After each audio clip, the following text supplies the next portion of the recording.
Muri yeZimbabwe avazobuda pachena kuti maby elections ada kuitwa musi wa3 February kura muzuva ramangwana. Aiwa ZANU-PF yamangwarira. ZANU-PF ida kumarika notiona kuti inodeploya FAZ inova Forever Associates of Zimbabwe Trust, inova core yeZANU-PF, inova associate yeZANU-PF. Saka tinoona kuti muzuva ranhasi aiwa nhengo dzeFAZ dzofanira kuunganidzwa munzvimbo dzichavhoterwa kuti dzityisidzire vavhoti pamwe nekuongorora. Muri yeZimbabwe sati tapinda munyaya iyi ndokurudzira chibva wasubscribe wolike wotina on the bell icon. Tirambochiona maupdates atokupa pano paZim News Live. Saka tinoona kuti munonzi nzvimbo dzichitwa maby elections musi wa3 February kupela ndava chavalala Bulawayo, Mukoba North Gweru, Chegutu West, Zvimba East Seke neGoromonzi South, zvichitevera kudziviswa kwevamiriri vematunhu.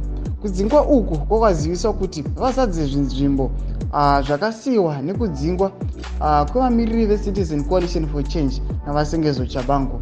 Mushure mekudzingwa uku zvakaonekwa kuti FAZ yakaunganidza mazana evamiriri vayo ndokuvaendesa mumatunhu akatarisana nesarudzo dzichaitwa svondo rino kuti vaone mamiriro akaita zvinhu, kuunganidza vasori uye nekutyisidzira vavhoti. Saka ndo zviri kubuda munhau kuti aiwa FAZ yakadeploywa neZANU-PF kuti igonobirira maby elections aya. Kunyange takaona kuti vagara vakatomahwina kudhara, noti kune zvimwe nzvimbo ZANU-PF haina kana opposition iri kuopoza, yagara yakatomahwina, asi vakunyatsa kumeka sure kuti hapana opposition inokwanisa kuhwina maby elections aya, uye vachimbosora vachimboona kuti situation ndiwe yakamira sei. Saka muri yeZimbabwe chimbotiudzai kuti munoti kudii pamusoro penyaya iyi. Aiwa musakangana kusubscribe, kulike, kuchenotina on the bell icon. Tirambochiona maupdates andokupa pano paZim News Live.